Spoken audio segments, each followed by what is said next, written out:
Yeah, I would say for me, my biggest thing is you're always gonna have a day that, well, I mean, not everybody has a day that's maybe not going to go exactly the way it's planned.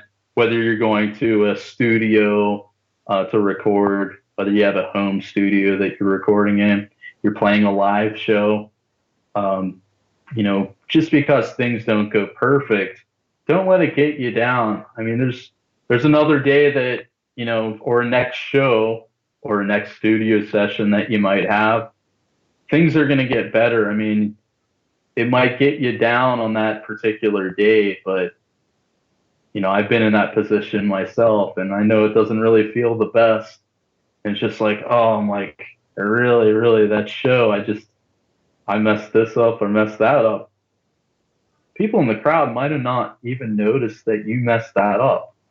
Or it might have been so minor, but it's major in your head that you messed it up. So my biggest encouragement would be there's going to be another day. You can try to re-record that cover you were trying to do, or go back and re-record whatever you need to. And at the end of the day, things are going to get better. You can always practice if you can't get it.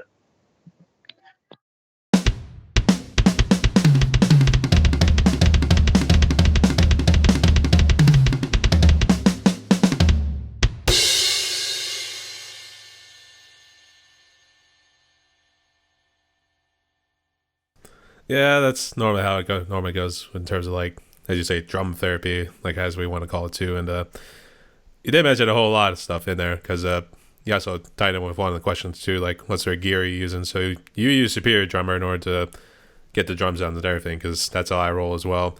Do you roll with MIDI as well? Yeah, yeah. I have the Roland. I have the TD11, which whenever I got my TD1 DMK, I outgrew that really quick. Unfortunately, I had it within like a month or two.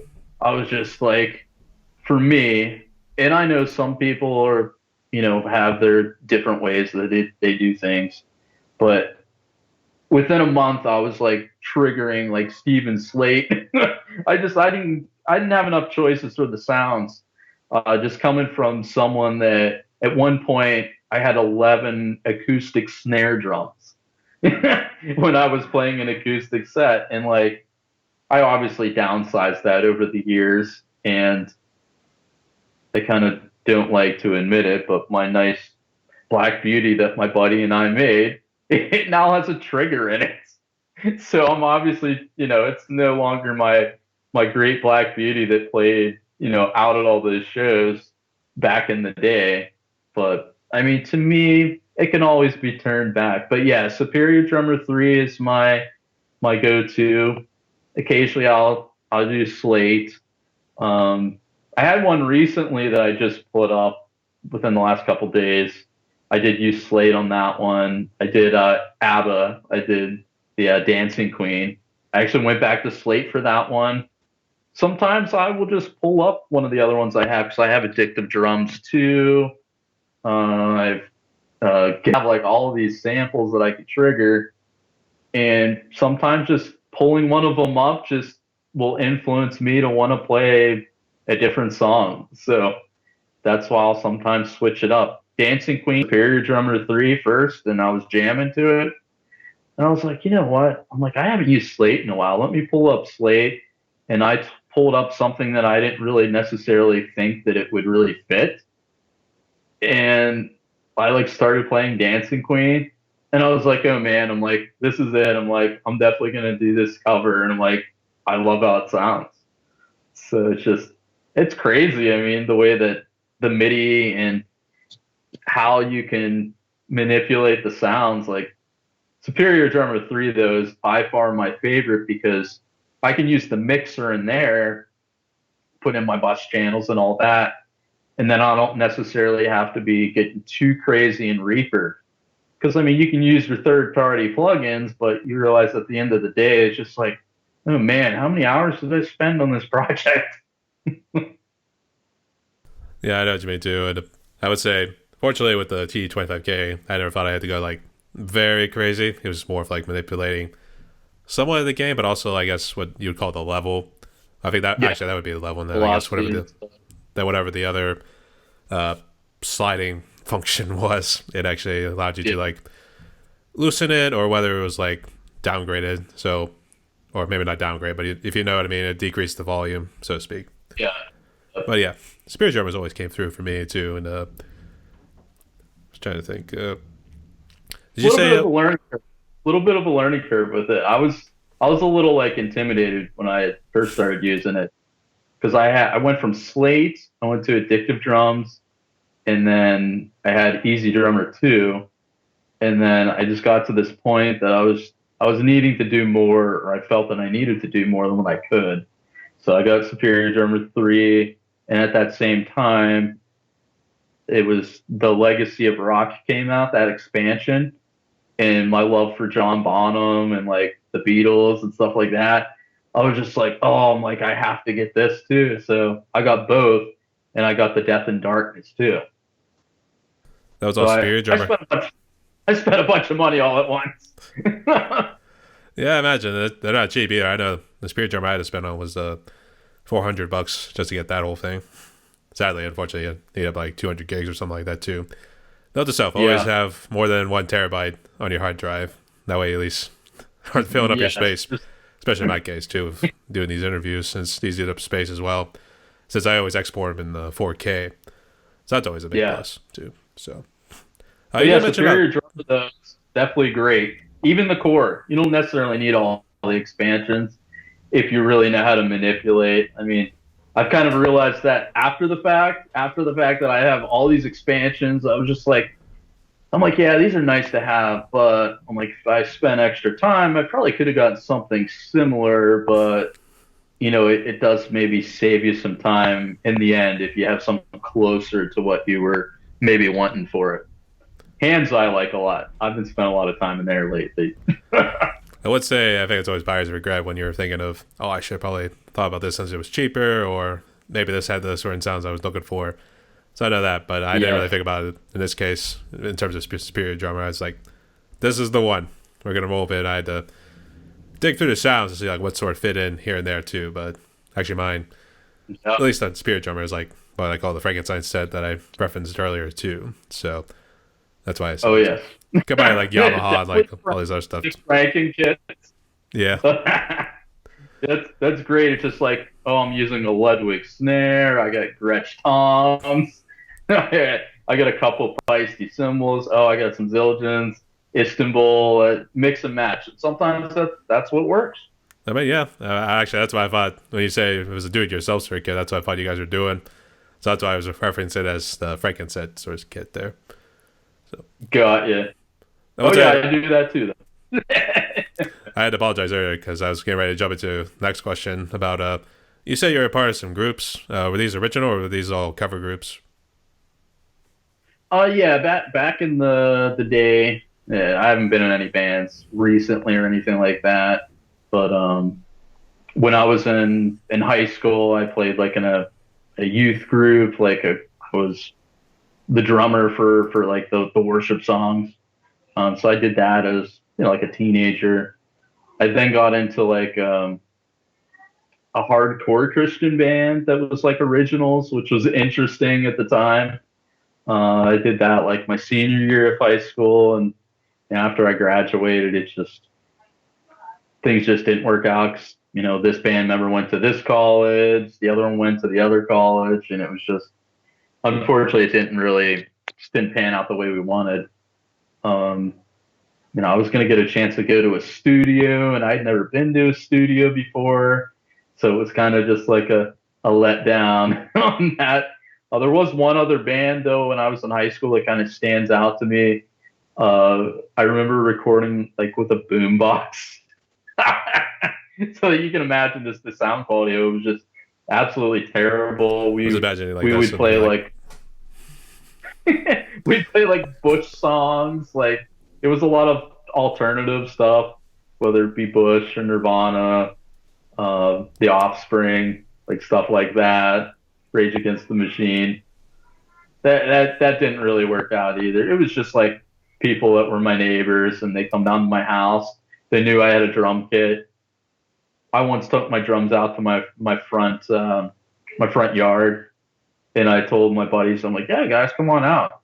We just jam out here, and then you being a teenager, you're not really thinking about repercussions that your neighbors are probably going to get real mad over that. Yeah, I think there's something. I always think there's something that people will get ticked off you for something though. Though I would have to admit, rubber mesh. I don't know. So I don't. I honestly don't know to be honest. But go ahead. As far as when I was a little bit older, though, not too much older, but I ended up getting into like one band. The name was No Mind Frame. We did like alternative. We played shows like a lot of colleges in the area. I think we played like over at Pitt a couple times. We played Slippery Rock, Cal U. It was mainly just like college shows. I think we even played over at, I want to say it was,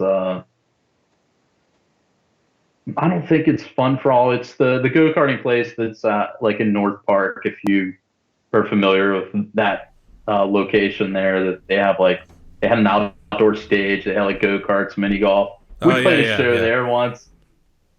It was just kind of, it was unusual, that particular show. It was just like the crowd that was there really just didn't fit in with the style of music that I was playing it with that band. But hey, it is what it is. And then I was in another band that was a hardcore band, Through the Ashes. When I was in college, I met someone that played piano out of all things at like a talent show, and he like said to me, he's like, what do you think of what I play? And I was just like, I think you're pretty good. He was playing Linkin Park on the piano, and he was like singing and stuff. And I told him like, hey, I'm like, I don't know if you're in a band or not, but I think it'd be cool if we, jammed or whatever sometime. And before you know it, I'm in a band with them, playing college shows and with the different bands. Um, and then that kind of fizzled out after we played Mr. Smalls, actually, and that was kind of the end of things. If you know where Mr. Smalls is at, it was Yeah. a really good show, and we did play a couple covers. We played like In the Ends, Linkin Park, and we played Stains, Mud Shovel, were like two of the covers that I remember playing in that band.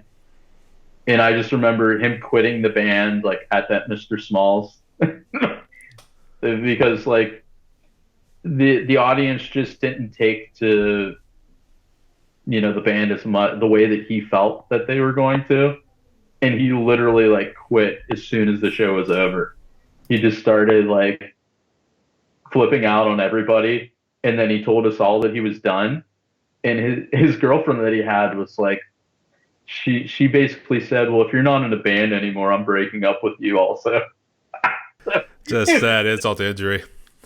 It was just one of those. It was just so ridiculous. And then I kind of, after that, I just completely had a falling out with him, and I felt bad. I'm just like, he took everything just way too personal that night, and he just he ended up talking to me again, but then things just fizzled out again. And then there was one other band that came. That band was we were called Iron City Hooligans. We played a lot of like different bars in Pittsburgh. We played some over Bloomfield.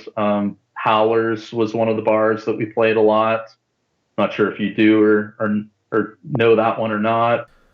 I have to say, I think I've seen the Iron City Brewery per se, but I never really played any sort of cover groups. I came close actually, being part of one.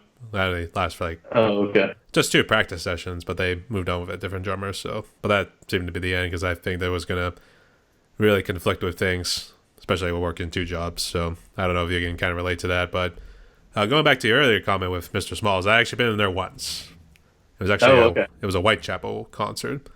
That was actually how I found out about the band, The Contortionists. That's how I found out about their music too. They were pretty good too, I have to admit. Whitechapel just absolutely killed it, to be honest. That's your more heavier death metal sort of sound. So I don't know if you're really crazy into death metal, to be honest, but that was definitely one of the more better shows.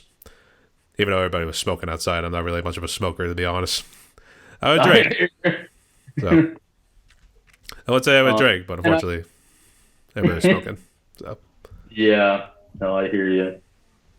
31st Street Pub would be the other place I would say might be another one that you might know of. That was an interesting show with the band I was in.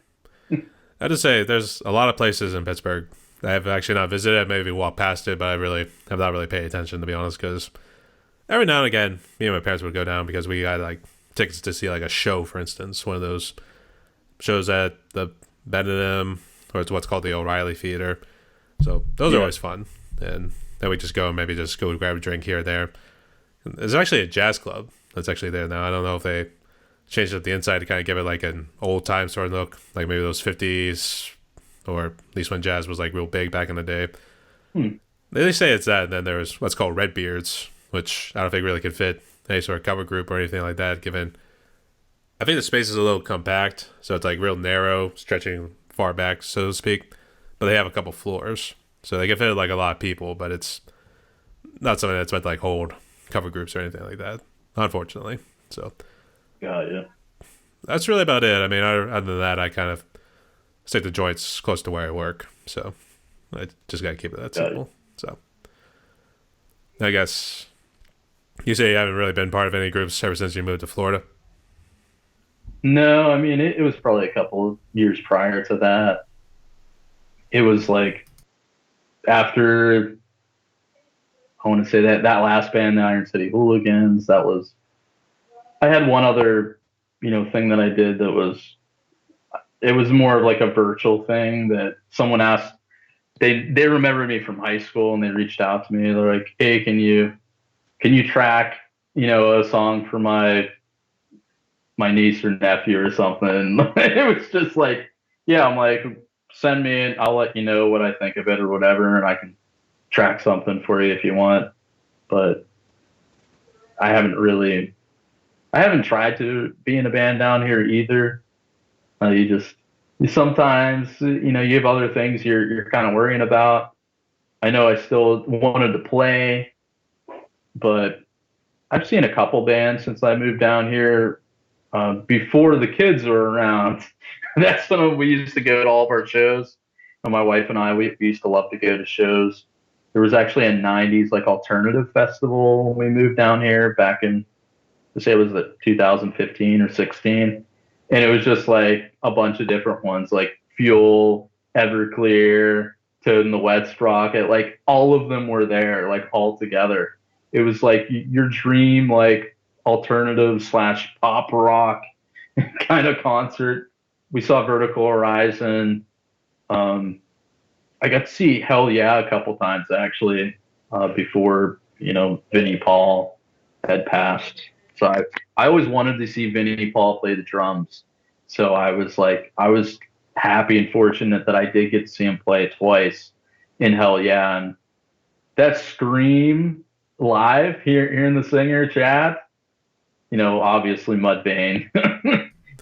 Just Yeah, like that's hearing them super cool. live and being at the end of the stage, it was just awesome because I was really really into Hell Yeah at the time, and I mean I still think that their stuff is good, and I still love the stuff. But when Vinny passed, though, I was just like it's just not going to be the same. Kind of like with the Foo Fighters, I did see them too, and the whole thing with Taylor. I mean, I know in a couple of days here, there's supposed to be an announcement of who the new drummer is, from what I was reading online. So I thought they already did pick a new drummer. I wasn't too sure. I heard that they did too, but I wasn't able to. I didn't see any sort of announcement of who it was.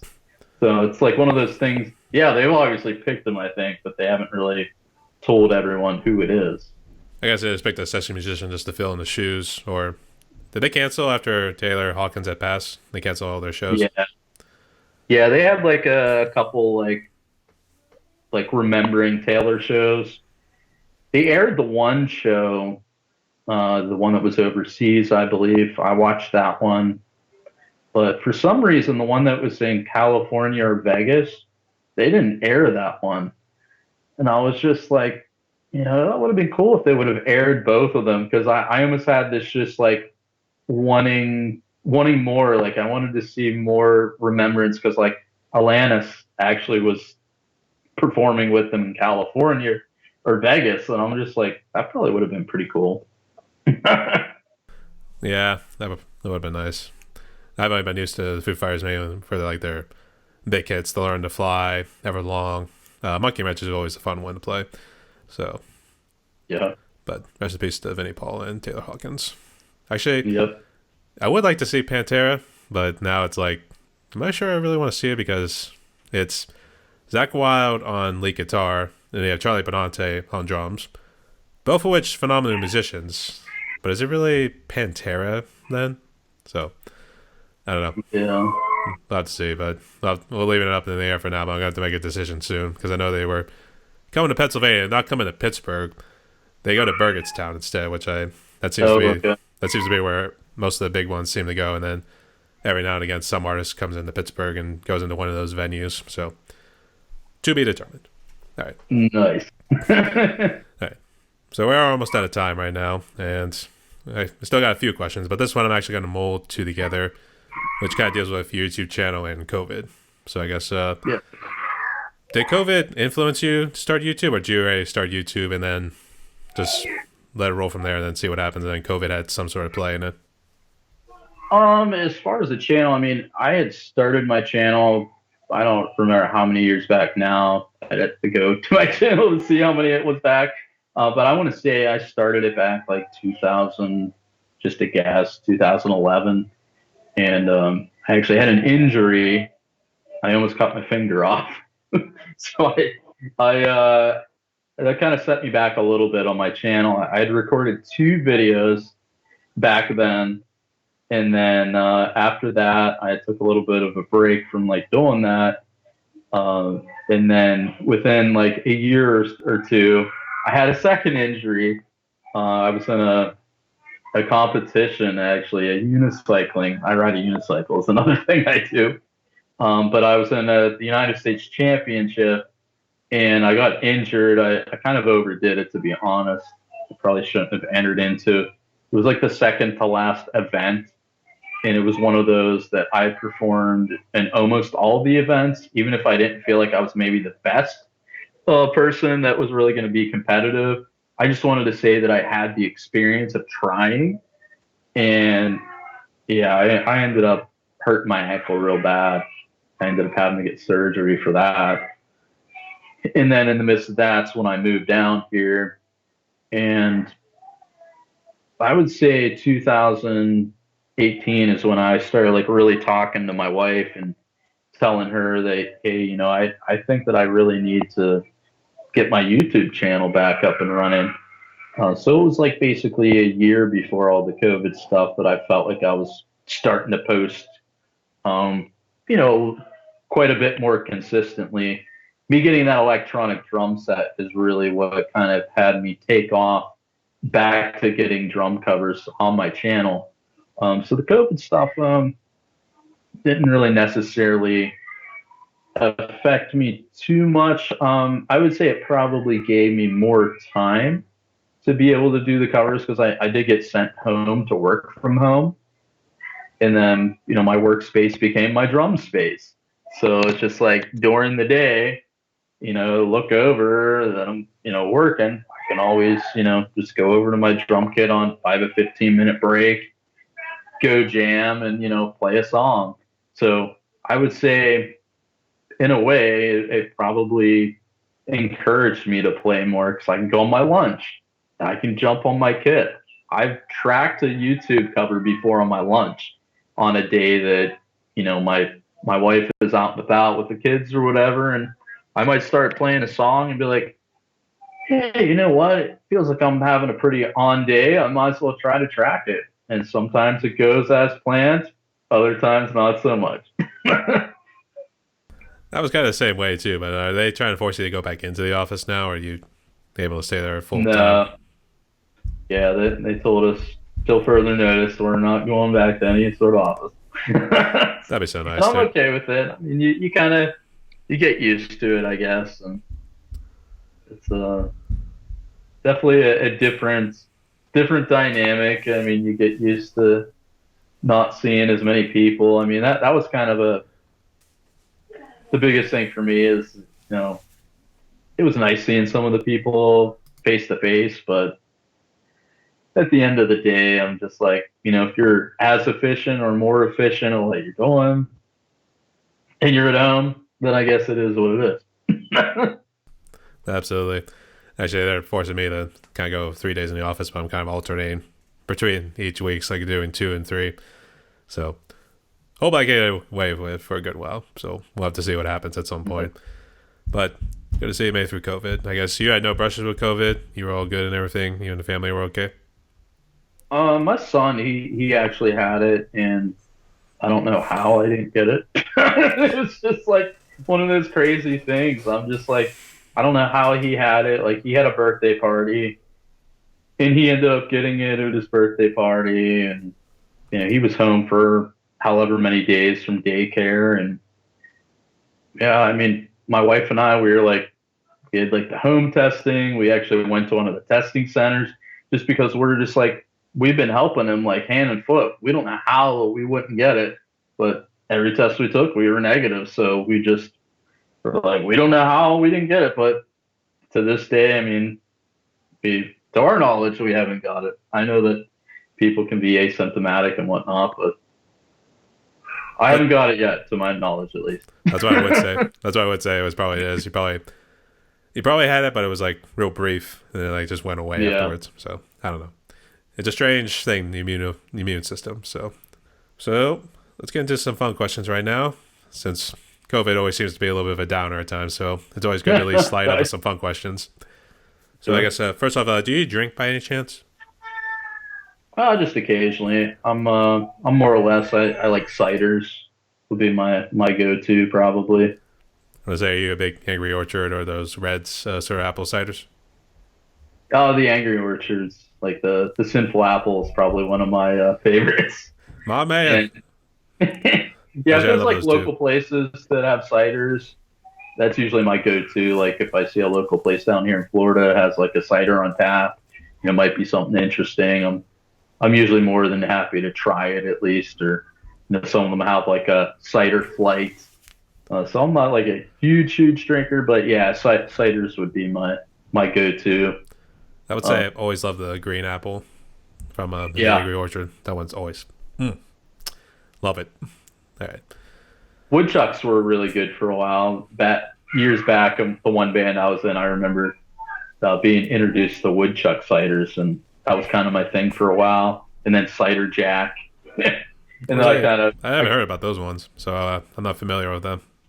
yeah, if you had a chance, the woodchuck, I would probably go for that one. That'd be the more tasty of the bunch, and the original is my favorite, the woodchuck. All right, I'll have to check it out. All right, and favorite non-alcoholic drink. That one's just gonna be lemonade. I'm like a lemonade fanatic.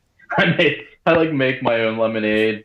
Um, I used to buy like the lemons and kind of make it just like like you're going to a carnival or something like that, and then you just get tired of squeezing the lemons, getting the juice out of them, and then you start buying the concentrate in the bottle. It's not quite as good, but to be honest with you, that's what I've been drinking here today. It's strawberry lemonade. I was gonna say I don't know how crowded your neighborhood is. I'm picturing your kids just doing the lemonade stand out on the end of the driveway right there, just trying to sell it to passerbyers, both walking and Yeah, driving. So I could see them doing that. Yeah, we've never done it, but yeah, they'd be interested in doing that. I even make them into like homemade popsicles, so the kids will eat lemonade popsicles. just like the little trapezoid ice cubes, or at least however they're shaped. To be honest, they always seem to vary the ice cube shapes. To be honest, so Yep. all right, but at least a nice entrepreneurial endeavor to say the least. So Sure. all right, so the next two fun questions right here deal with your drum covers. I guess first one, out of all the drum covers you have done, is there one you would consider your favorite? Oh, that's actually a really interesting one. Um, and the reason I say that, occasionally my son will ask me to play this or that song, and a lot of times I'm gonna of course play it for him. The first one that I did for him that he was like real happy about, I did "I'm Still Standing" by Elton John, and that one kind of went well with my son.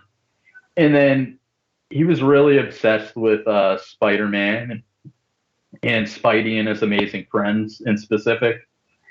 So I ended up, I told him like, all right, I'm kind of in this groove and mood that I want to do TV and theme songs. So yeah, I'm like, I'll go ahead and cover that one for you, buddy. So I covered it, and I really didn't think much of like, I'm like, this probably won't even get many plays.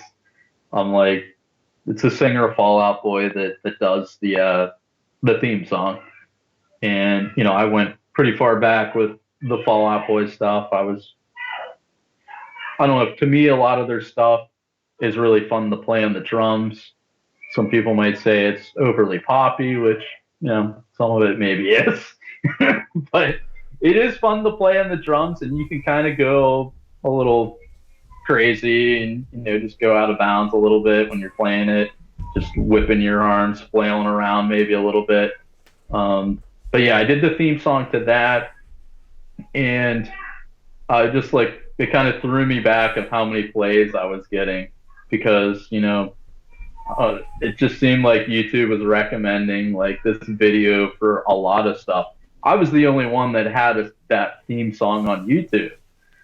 I probably still am. I haven't really gone to check recently to see, but before you know it, I was just like, and to this day, I just, for the fun of it, I was just, I wonder how many plays that one has, and it has like 53,000 plays. So for my channel, I mean, that's the most plays I've had. So. Yeah, I've actually a couple of interviews I've done. They always seem to done a drum cover that involved like their kids in some sort of way, saying like, "Oh, Daddy, play this song" or that sort of thing, and then like it ends up being like a big hit on their channel. So I could see why, especially since everybody tries to look up sort of kids videos or I guess any sort of songs that maybe the adults end up playing for some reason too. But it was interesting when you talk about that song with the singer from Fall Out Boy. I would have had no idea that was him, but I guess people got to expand their so-called network in order to just not be like, hey, I'm just from this rock band called Fall Out Boy. So got to expand, I guess. Kind of funny how things work like that when some of those bands get into whether it be a TV theme song or get into a movie soundtrack. I will say Pantera was actually on SpongeBob, believe it or not. Oh, yeah? Yeah, that was one of the older episodes, so it shouldn't have come as a surprise, to be honest. So, yeah, nice. All right, and this next one, was there ever a song that was too tough for you to play?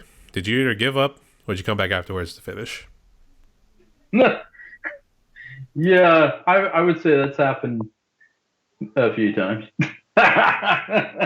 Usually what happens, something like that, it's usually one of two things. Some of those songs are, maybe still a Reaper project of mine that, I might say, hey, maybe I'll someday do that one again. Or, it'll just be one of those that I'm just like, well, it was almost. And then you just have that one like that. It didn't quite pass my quality checkpoint. Because I don't know about you, but sometimes you might have a cover you put up that it's not 100% perfect, but you're just like, well, it's pretty close. I mean, it's close enough.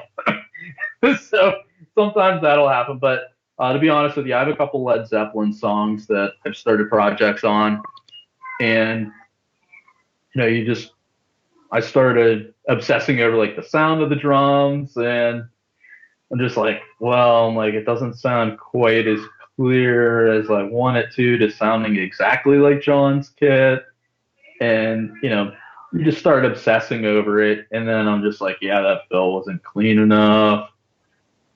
But yeah, I have a couple Led Zeppelin songs that are like that. And it's usually just the fills are not clean enough. Like I want to do Thank You. So I have Thank You on there. Um, Rock and Roll, I would love to do that one, but for the life of me, I cannot figure out the end fill, of course, which is probably the hardest part of the song. If you remember the end of it, like it's one of those that you only Actually, have believe it or so not, much that's time actually what inspired the intro with to my podcast right there. Yeah, rock and roll from Led Zeppelin. Yeah, I know what you mean. It's tricky, but man, it's enjoyable to listen to when you hear it on the radio. Yeah, but it's just like that ending. I'm like, no, I'm like, I have to play it close to what he plays, and I'm like, maybe it doesn't have to be exact, but it's gonna have to be close that it just doesn't sound like I butchered the song. Because I mean, that ending is just like being a drummer. You're just like, oh, if the drummer doesn't do the ending right, I don't even know if I want to want to listen to his other stuff. So that one, yeah, maybe someday I will take the time to finish it. Um, but yeah, I mean, for me, sometimes it's the time, between work and hanging out with the kids. I want to make sure I'm still having fun. And when you're just like practicing something over and over again, and you're just not getting it, you're just like you might start getting a little flustered over it. And you're like, oh, maybe I'm not meant to play this song. Maybe I should try another song. And Mm-hmm. then you pull up another Led Zeppelin. It's maybe not as hard, and then you're playing it, and then you have maybe a hiccup on that one. Well, maybe this just isn't my day. Like maybe I'll just do it a different day. That's normally the mentality. That's normally how it goes. But at some point, I think you will be able to get it. So, as I say, practice makes perfect Sure. too. So, keep getting the Yeah. experience. That's what we would say. All right. And the Yeah. last of the fun questions: what is currently your favorite song or a song you've been listening to a good bit?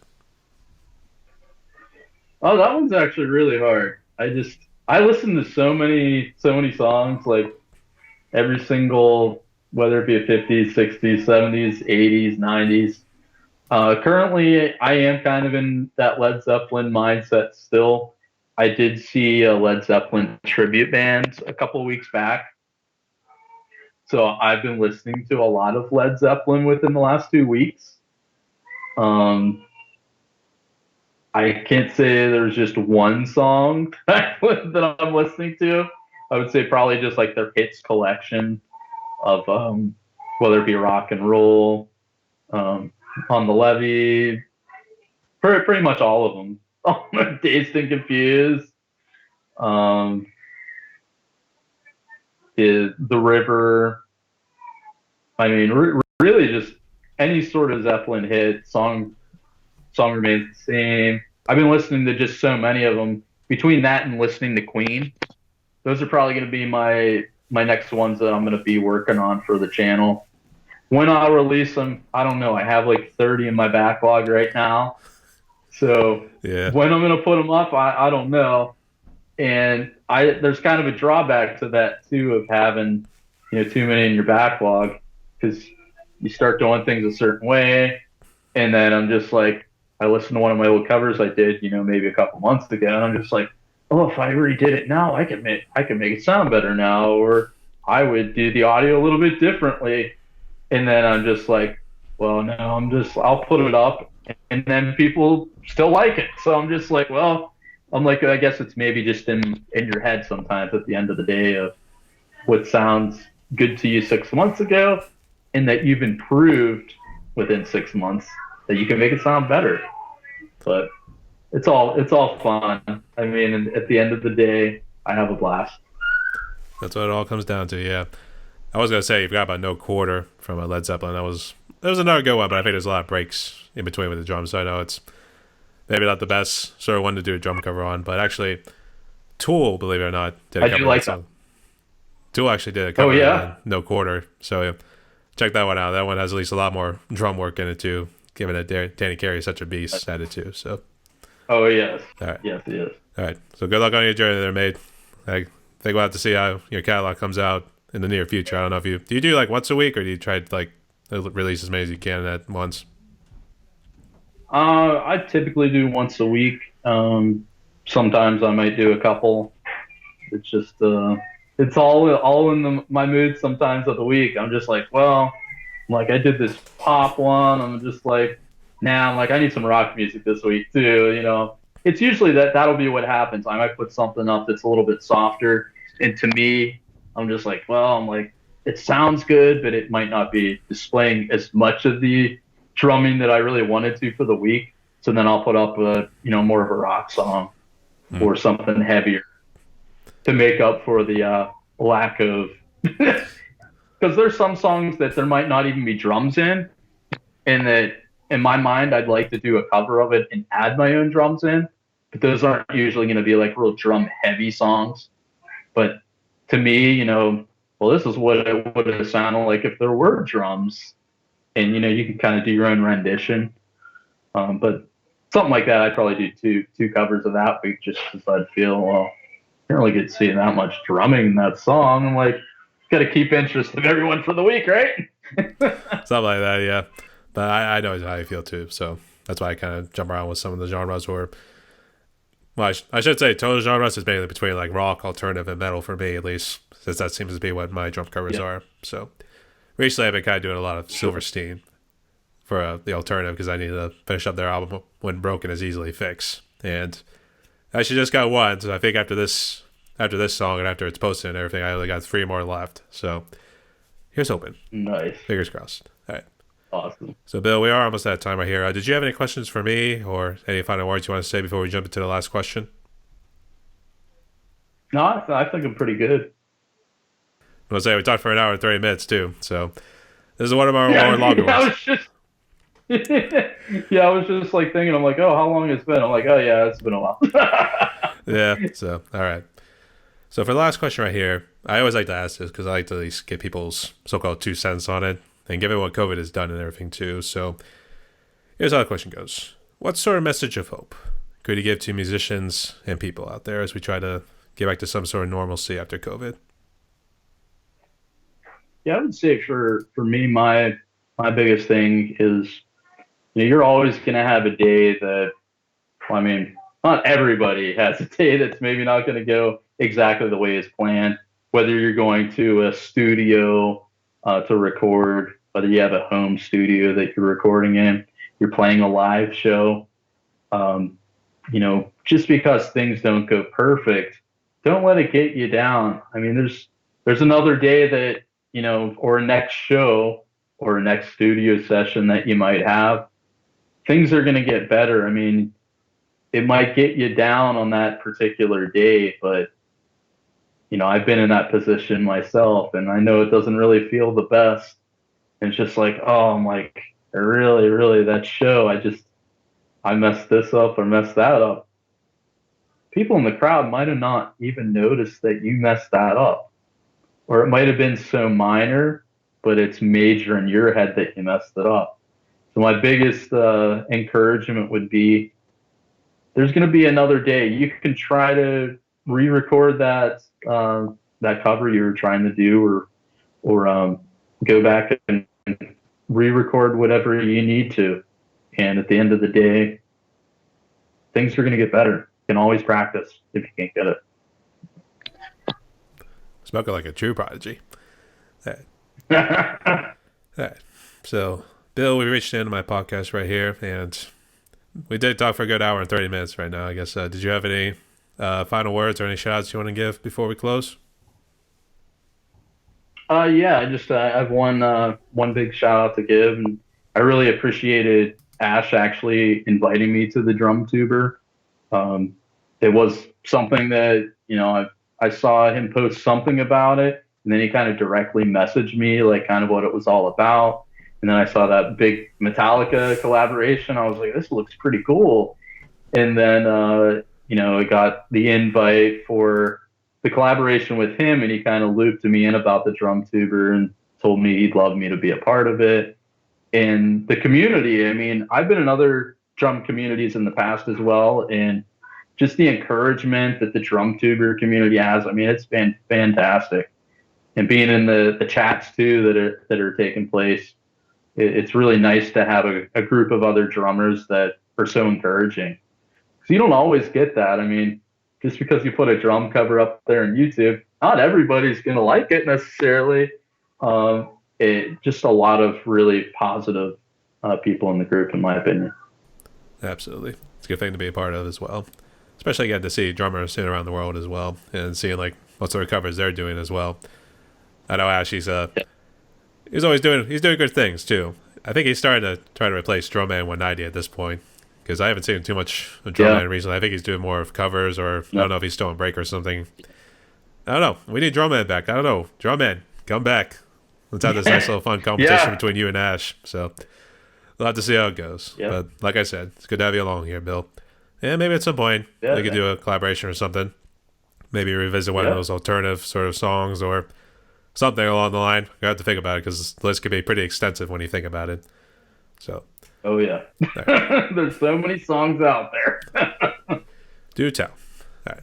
So, everyone, my guest today was Bill Davey, hailing from Florida, originally from Pennsylvania, but he's still a Pittsburgher at heart, assuming he grew up in and around that region. That's the way it sounds like since he knows so much about the area, too. So, he's still what we call a Yinzer at heart. So, and I guess, Very true. how else can people reach you outside of YouTube? What sort of other social media are you on? As far as outside of YouTube, I have WhatsApp. I do Facebook as well. I do have my Wild Bill Rockin' Sticks. I do have a Facebook of that too. So All right. I should be more active on that one. I will tell you that. I would say, Maybe yeah. I'll start Gotta be, posting my stuff on there. I've been maybe a little lacking there, but yeah, that'll be my encouragement to myself and to get it out there. That I'll start posting my videos up on there too. that sounds fair. Good luck on your projects that are made. All right. So, you heard from this guy. Yeah. Go subscribe to his channel. Go check out his Facebook groups, I guess, WhatsApp, and everything else. So, Bill, thank you again so much for coming on. Stay safe. Stay tuned, y'all. Hey, you as well. Thank you.